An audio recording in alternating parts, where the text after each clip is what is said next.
I've been following you for a few years, but I've also been following some powerlifting sort of circles and other physical rehabilitation circles, just a lot of different sources. Yes. And they talk about spinal stiffness in, like, for example, a deadlift. They talk Yes. about bracing, and they talk about, and Stuart McGill has this whole thing about you don't want to bend your spine too much, and that didn't sit quite right with me. He's like, you only have a finite number of bends in your back, but then I read your stuff, and I'm like, well, I don't really know. So there's this idea of like extremely tight bracing, spinal stiffness, and so when you started talking about this um, snake-like movement, it's sort of the opposite of Yes. that. But Yes. I just wanted curious, and when I was moving around, I was feeling tight, and I did Yes. need to stretch. Like I can't just brace all day, Yes. so I'm pretty tight right now. So that was an interesting exploration. Yeah, totally. Awesome. Well, maybe I'll give some other perspectives to this because like the most important thing beyond anyone else's perspective, and then everyone's got a perspective, even I've got my perspective through my own experiences, but first and foremost, I feel it's important that we just connect with our own unique body. Everyone, for example, if someone were to say all that stuff about me when I was facing scoliosis, well, then I had a very different spinal reality. So, like, I was very stuck in a certain postural situation for a long time. So, first, my intent at that point was to see what I could do with my unique spine, my unique body in that situation. Beyond that, from a more general perspective, I like to look at, because it's an ongoing conversation in the physical world of some people are like, well, keep the neutral spine and all of that sort of thing because it's the strongest position, and don't overuse certain areas. But I find probably more useful is to look at every part of the spine has different ratios of movement.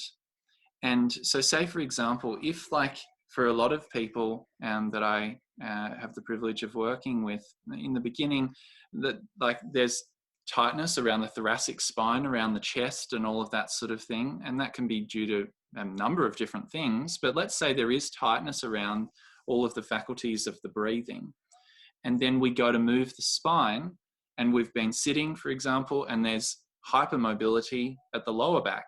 Well, then likely that will over move certain areas and under move other areas, which will then in that case cause compaction. So then it's kind of our role to start to then observe if there are any areas where I am actually compacting, to be able to feel that happening at the joint level. And this is where it's really useful to have an intention of feeling the body more deeply.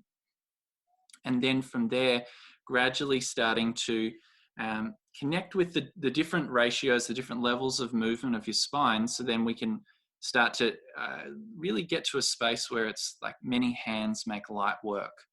So we're not overdoing or underdoing any one area. And sometimes it can be, this is where why we did those practices at the start, is just to really start to get the detail of the movement of the spine and start to go, oh, well, I haven't got much movement through this area. I haven't really considered that perspective before. So if we apply that, I'll go a little further, if we apply that even further and start to move the body beyond just a muscle level, well, then we start to realize the capacity of the other tissue that we have, being our fascia system. So the way I see our fascia system is it's like an internal skin. Like, if you can consider your skin, I don't know where it starts and where it ends. It's just one continuous thing. The fascia system's the same. It doesn't have a start and an end, but muscles do. They have like a start and an end point, an insertion and an origin and an end point across all the bones, right? So they're really important for controlling different joint isolations and all that sort of thing. But then if we are able to soften the muscles enough, then we can start to use this web, this structural integrity, to start to support us in activities where we need to, I suppose, elicit some degree of strength.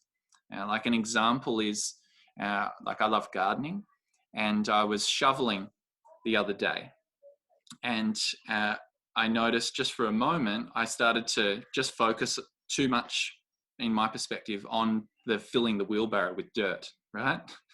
So I'm like overusing my arm muscles and my shoulder muscles and my back muscles. After a couple of minutes, I felt that start to build up.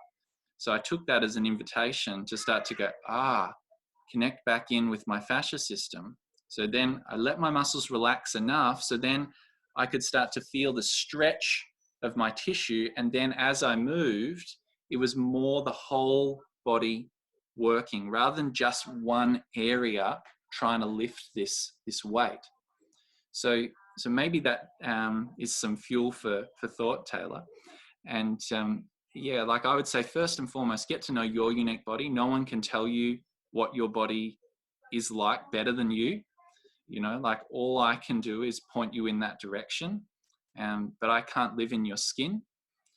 Being quite empathic, I sometimes do feel what other people are feeling, but still, like, you're your best master and commander of your experience. And I think it's a wonderful opportunity for all of us to get to know our unique situation better and better.